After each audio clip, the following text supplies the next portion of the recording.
So there's the Susima Sutta in the Samyutta Nikaya, the Nidana Samyutta, Sutta number 70. So on that occasion, this is really the more important bit. So now on that occasion, many bhikkhus had, in the presence of the Buddha, described Anya, which is like, seems to be the kind of the full knowledge or complete knowledge of the Arahant. And it's defined as this. So we understand birth is destroyed, the holy life has been lived, what should be done has been done, there's no more of this.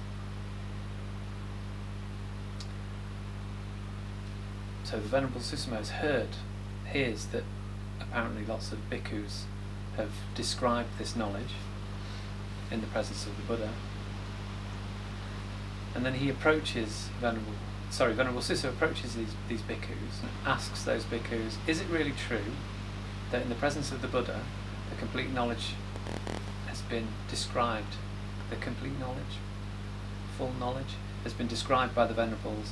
We understand birth is destroyed, the holy life has been lived, what should be done has been done, there's no more of this. Yes, friend. So then Susima says, okay then, so knowing in this way, seeing in this way, do you, Venerables, experience various sorts of special powers? Like, being many, you become one, being one, you become many, you walk on water, you walk through walls, you fly cross-legged through space. No, friend. Then, knowing in this way, seeing in this way, do you, Venerables, dwell, having contacted with the body, those peaceful, immaterial liberations that transcend matter? No, friend. Hear now, Venerable Sirs, this answer and the non-attainment of these things, friends, how could this be? How could they be declaring the final knowledge? Yeah. Without any of those attainments? Yeah.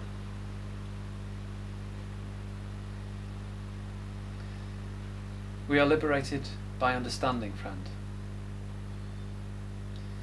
Panya vimutta. We are liberated by understanding, friend. I do not understand in detail the meaning of what has been said in brief by these venerable ones. It would be good if the venerable ones could speak the truth so that I might understand in detail the meaning of what has been said in brief by the venerables. You might understand, friend Susima, they say, or you might not understand. Even so, we are liberated by understanding. Then Venerable Susima, having got up from his seat, went to the Buddha and paid respect, sat down at one side and reported all that. And the Buddha says this, beforehand, Susima, this is the sentence, beforehand, Susima, Dhamma Teachings is the Pali word. Maybe read first the sentence and then we can talk about the individual Pali word. Okay. What does the Buddha say? So I'll my translation is beforehand, Susima, the knowledge of the endurance of things. Afterwards, the knowledge of Nibbana. Now the usual translations of that, I've had a look at various different sort of scholars, Pali scholars have translated it, the knowledge of the stability of Dharma. So it's Dhamma Titi Nyanam. So Nyanam is like the knowledge, Titi is like standing or persisting. It's like the third Dhamma. characteristic, isn't it? Arising is manifest, Yeah. ceasing is manifest, That's persisting while changing is manifest. That's what I think it is. So the normal translations are the knowledge of the stability of the Dhamma, the knowledge of the regularity of the Dhamma, the knowledge of the steadfast of the Dhamma, the knowledge of the persistence of principles, the knowledge of the stability of natural principles. Yeah, okay. Which is all, it seems to be okay. It's okay, but it's not as something that would be so directly pertaining Yeah. to the understanding and being an arahant, which the Buddha clearly answered that it should pertain. Yeah. When he asked, how are these people arahants without any of those powers? And then the Buddha said, well, this is because this is what they know. And if you take that to mean just the steadfastness of the Dhamma, many people know that. Yeah. Many people can accept that. Maybe they have faith in it. Many people even understand that to a great degree, but far from being anywhere nearly an arahant. So then you could look for something more concise, which is, I think, what you've done in that translation. So instead of Dhamma Teachings, instead of Dhamma meaning the Dhamma, Dhamma means phenomena. So they know the arising, the manifestation, persistence of a reason phenomena. That then brings Nibbana to development, as in dispassion. Because if you understand the nature of anything that has appeared, the result of that understanding is always dispassion. It cannot result in other things. Even if you don't want to be dispassionate, if you're understanding things for what they are, how they persist, how they have arisen in that manner, you will experience dispassion towards the things, letting go, and so on. So Nibbana will be then automatic result. So I think that's the interesting thing here. So normally that sentence just sort of gets Sure. seems Well, to get there are overlooked. many examples in the suttas exactly that. Like it's not like the common translations are not wrong, but they're clearly not accurate enough. Or they clearly don't reveal the precise emphasis on certain things, but it's more like a generic, Dhamma is great, Dhamma is good, and Dhamma is steadfast. Okay, yes, but how can knowledge of that result in direct arahantship? And then you realize it can't. That's the example I was talking before, was the feeling prey to suffering. The young man leaves and says, okay, sure. Like, well, no, stop and think about that. What does that mean? Feeling prey to suffering means being subject to, like, feeling like you're being hunted, and you don't know who the hunter is. Even if you aren't actually being hunted. Even if you're not being hunted. So I'm prey. I'm in this jungle, and I feel like I am prey in here, and I don't know by whom, from whom, why, from which direction. So how would you then feel? How would you describe the feeling of a prey? Anxiety, dread, guilt, can I do something about it? I'm not doing anything about this, and all these things. And it's like, that's the existential situation that needs to precede the right type of search towards freedom from suffering, the right type of practice. And yet everybody would just read over it. Pray for suffering. It's like, how many people actually allow themselves to feel prey to samsara, prey to existence, prey to elements, prey to the body, prey to sickness, aging, and death? Not many. Even the ones that practice the Dhamma don't start on that basis. They allow it maybe to some degree, but not fully. Sort of explore what this kind of strange phrase means. So it's interesting. He says beforehand, Susima, Dhamma Teachings. So the knowledge of the endurance of things. Afterwards, the knowledge of Nibbana.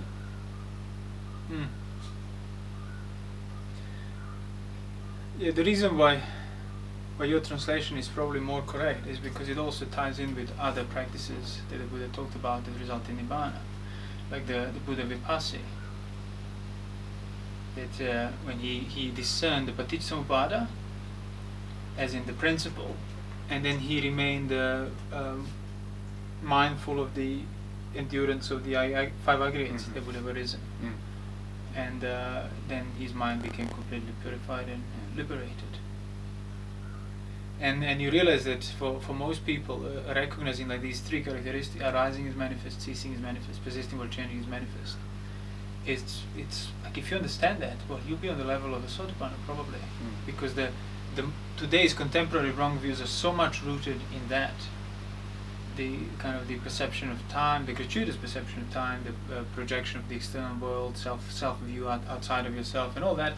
And all of that would be uprooted if you were to understand that phenomena has arisen and has the nature to persist on its own. They have nothing to do with you.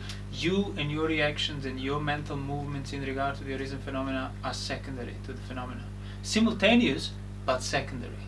So this Dhamma Teachings is like this. Just recognizing that things have arisen, they have already arisen, and they are enduring. Means like knowledge, pretty much the full understanding of the nature of an enduring phenomenon, Dhamma. And if you have full understanding of that, as I said, dispassion will be a natural result. But it's interesting that it's different. It's being distinguished from the knowledge of Nibbana. Yeah, it would precede it. Yeah. So it's something you would, upon which the dispassion, which is what Nibbana is, Yeah. can be developed. Yeah. I mean, basically you can say that's the knowledge of Nibbana, but in order for you to be in Nibbana, you have to stay with that knowledge sufficient amount of time until your whole experience has become like cooled down, dispassionate, and then you're in Nibbana. So it's like, so the first is about the endurance of things, and the second is about the cessation of things. The cessation of things' existence, of things being, of that charge. The cessation of their endurance.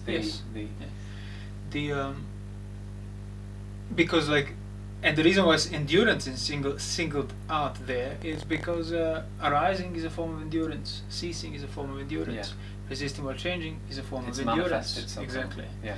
That's why Buddha says, well, the first mistake when people come across this is they misread it.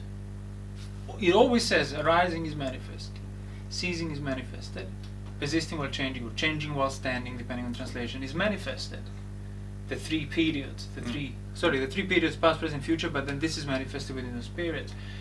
But people will always read that as arising is manifested, persisting while changing is manifested, ceasing is manifested. It's assumed to be like this linear, basically just observance of a duration of a thing. But it isn't. The Buddha didn't say that. He said arising and ceasing are manifested, and persisting while changing is manifested. Why is that? Because it's not linear. And you realize, okay, let's look at the arising. What is arising? Arising is basically increasing in its presence of something. Oh, this is arising. And the Buddha doesn't say, oh, arising starts. No, he said arising is manifested. Yeah. It's not like you see the point when ex nihilo, there's you nothing, just find what's manifested, you see it as already arising. That's right, And then same, ceasing is manifested. Not ceasing has ceased and there is the end point after which ceasing is manifested. Which means ceasing is another arisen experience for you. As in, increasing in its presence is arising, decreasing in its presence is ceasing, but it's still there. Either way, that phenomena is persisting while changing, or changing while remaining the same. Because if I say I'm having like a good mood, like I become aware, my good mood is manifested, and you could see it either arising or either ceasing. It's not going to, there's no third option to it. So that manifestation of a good mood that you just recognized, you became mindful of, you could see it as, oh, it's increasing in its presence. It's lasting towards, so to speak. Can you not I don't see it as particularly it seems to be just steady. No, that's the point. Manifestation means it's there, and that's what you're referring to when you say it's steady. Within that, you could see it's either towards me or away from me, so to speak, towards my point of view or away from it. And if you look at closely, you realize, oh yeah, it's kind of there with a kind of prospect of being even more of itself. So it's arising. That's what it means. It's increasing in its presence, while it's still the same mood that's been manifested. So that's why I keep saying to people practically, if you want to reflect on these principles, you can't do it. Arising is manifest, duration, ceasing, okay, next. No, you're not. You're leaving yourself out. So the manifestation is already there. Manifestation of what? Of something arising for you or something ceasing away from you. As in, my good mood, I can feel it sort of fading, basically. Fading in and fading out. The phenomena are always directional.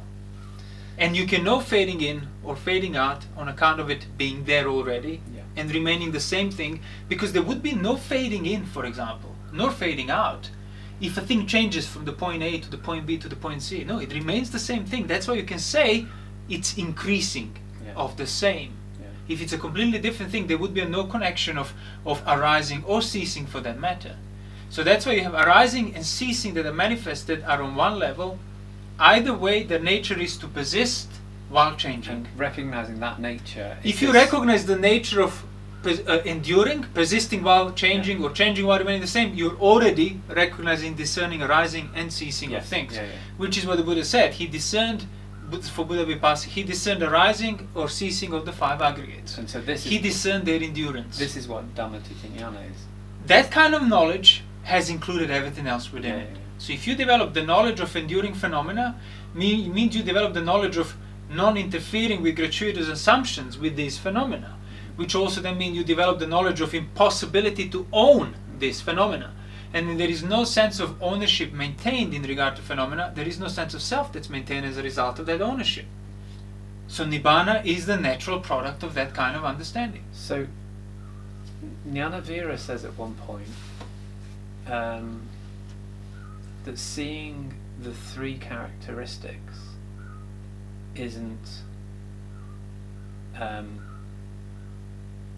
necessarily seeing anicca.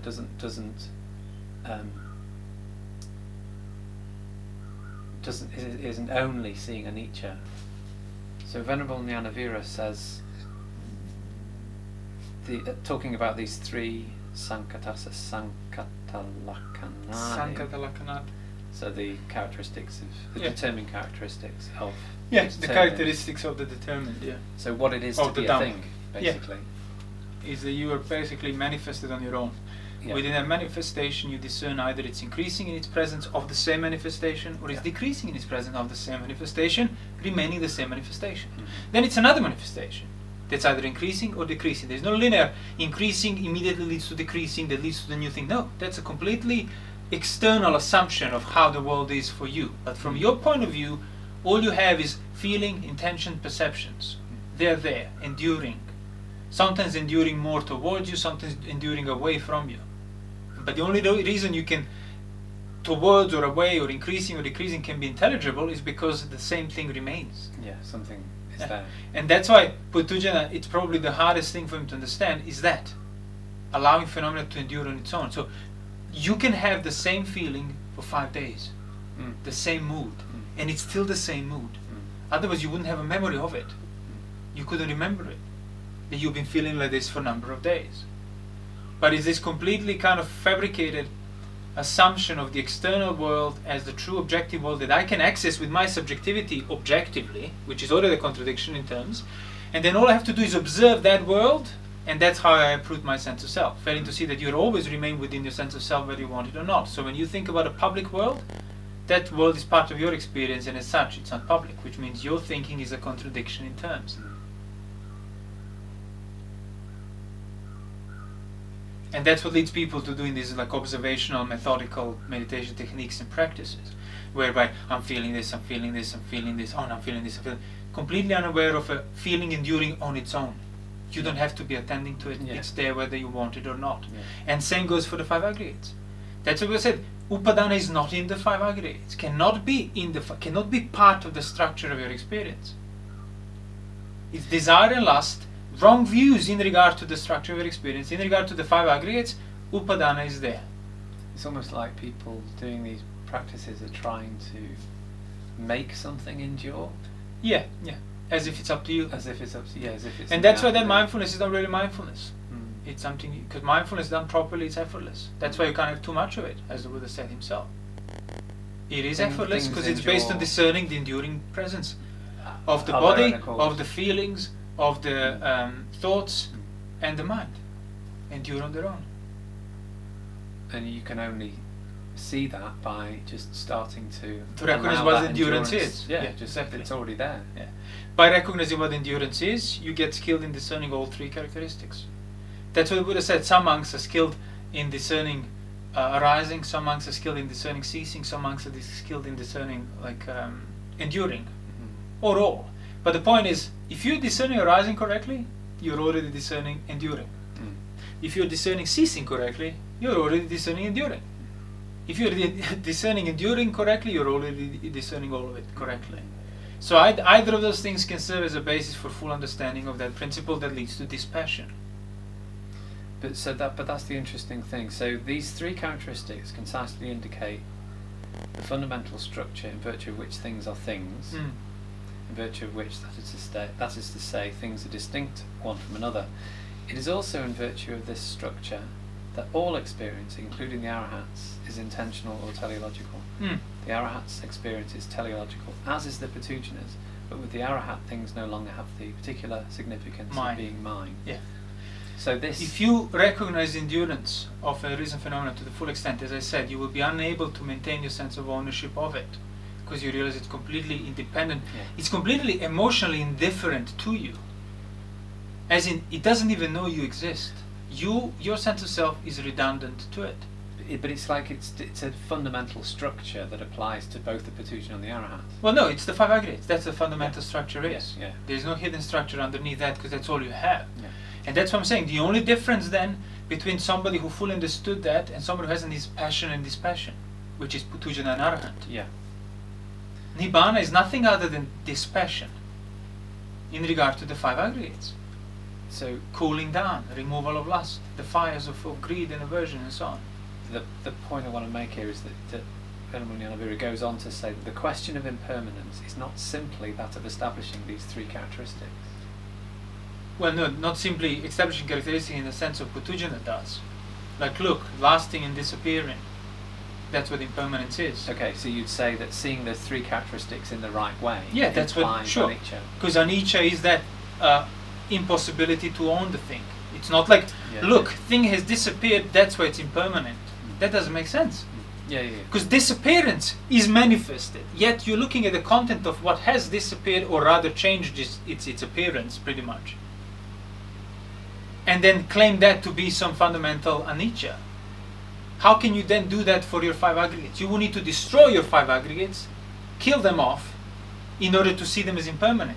Which means then all you need to do is die to become an arahant. But that's not the case, isn't it? The five aggregates are not affected by death. Hence the rebirth, hence the perpetuation of samsara. And if when you remember your previous lives, you remember the five aggregates. They do remain. Yeah. And when you say, oh, so the five aggregates move from this life to the next life. No.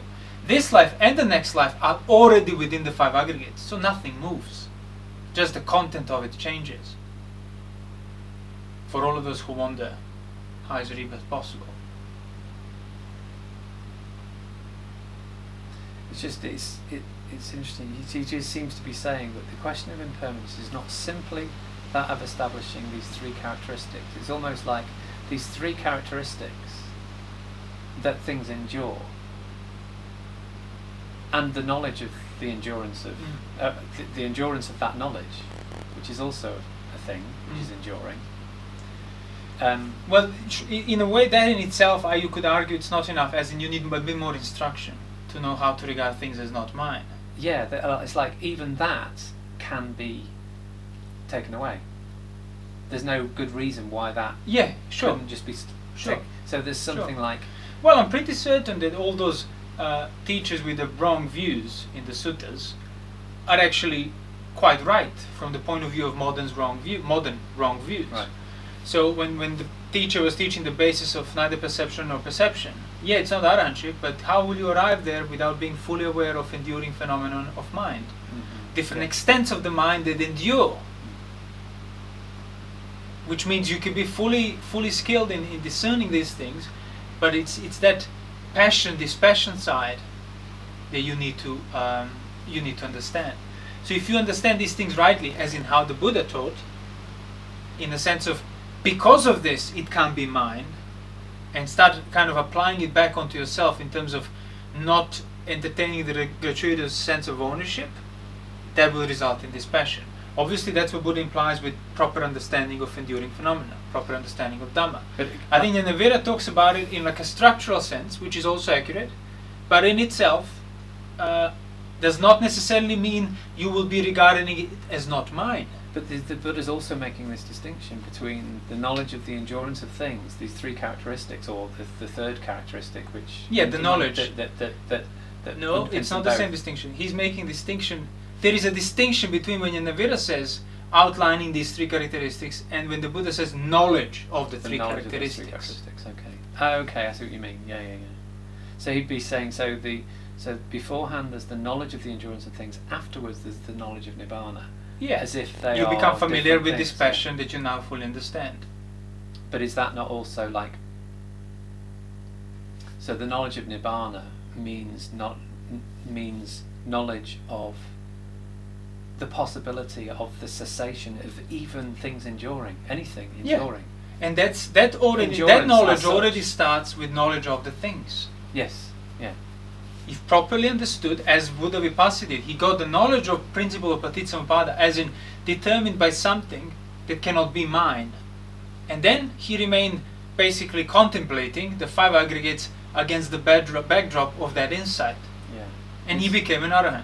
It's just quite interesting, this temporal thing going on here. It makes me think of, there's the... Well, it's not temporal. Neither of those knowledges are temporal. Yeah, I don't mean that. It's only that you need to... Yeah. It takes time Yeah. for all the passion to sort of dissipate from all sorts of aspects that you've been cultivating for lifetimes. Yeah, and there has to So be in that the right sense, view. it takes time, but it's basically persistence of the same right view, Yeah. which is timeless because of that. It persists through all this time. It doesn't change through that time. So you see it as well. I think it's the same thing. So I think it's somewhere in the Udana, where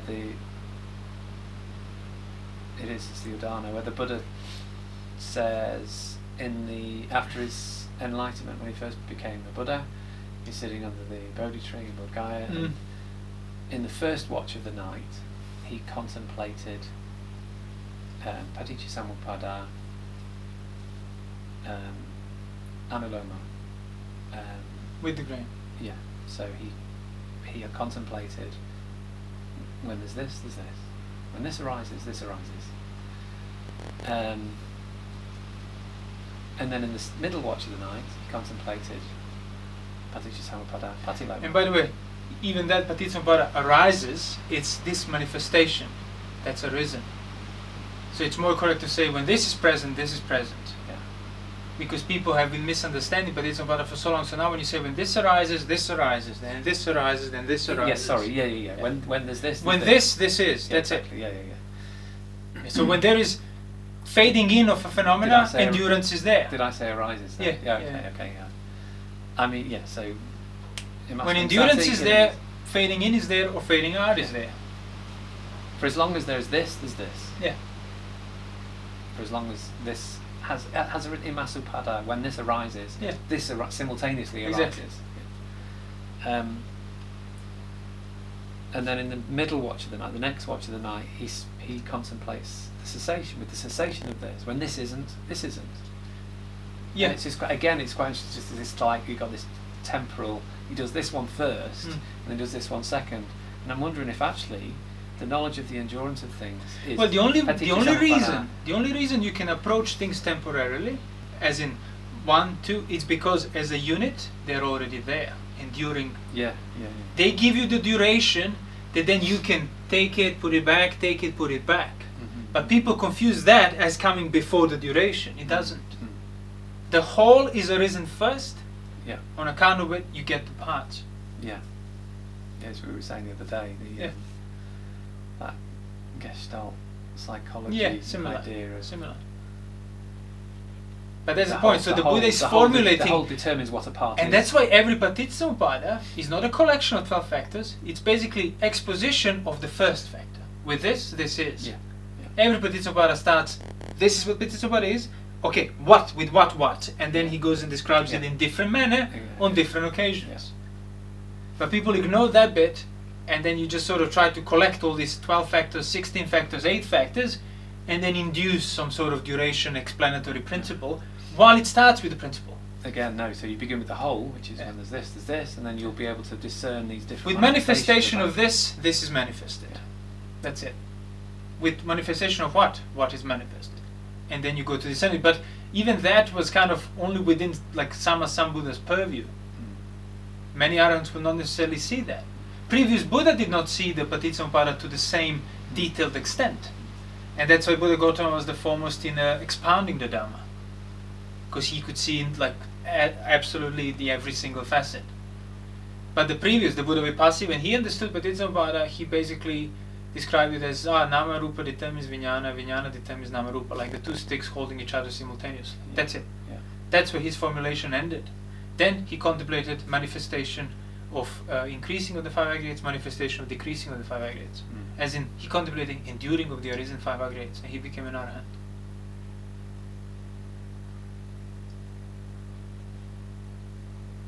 So So could we say that, so beforehand Susima, the knowledge of the endurance of things, afterwards the knowledge of Nibbana, is that the same thing as saying beforehand?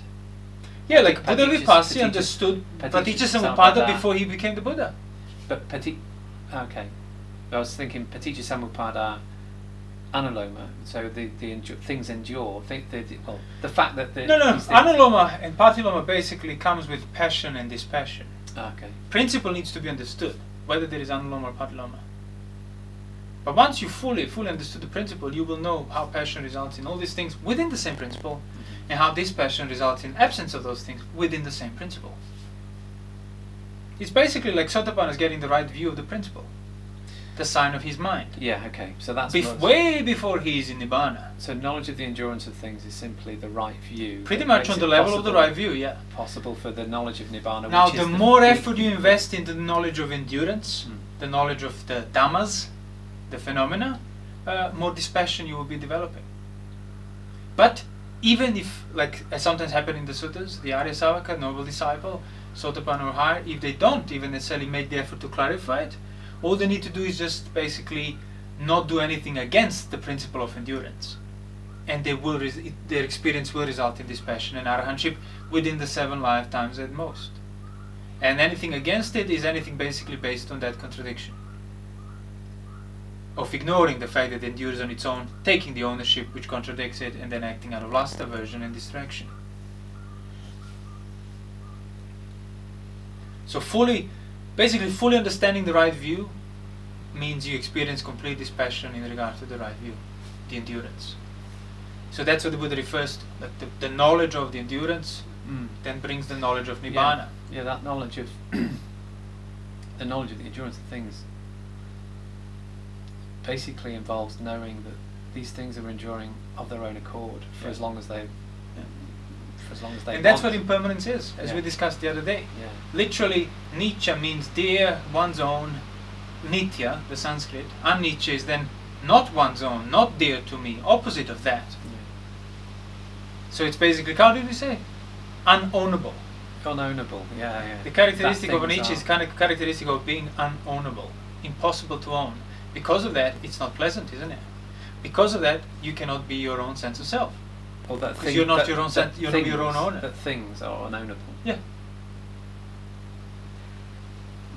Unownable, inaccessible to you. Yeah. Inaccessible to your will, to your sense of control, to your mastery. Untouchable. You need to ignore the fact that fundamentally they're there on their own, and that's how you maintain the sense of ownership in regard to it, which can never truly enter those things and become their owner.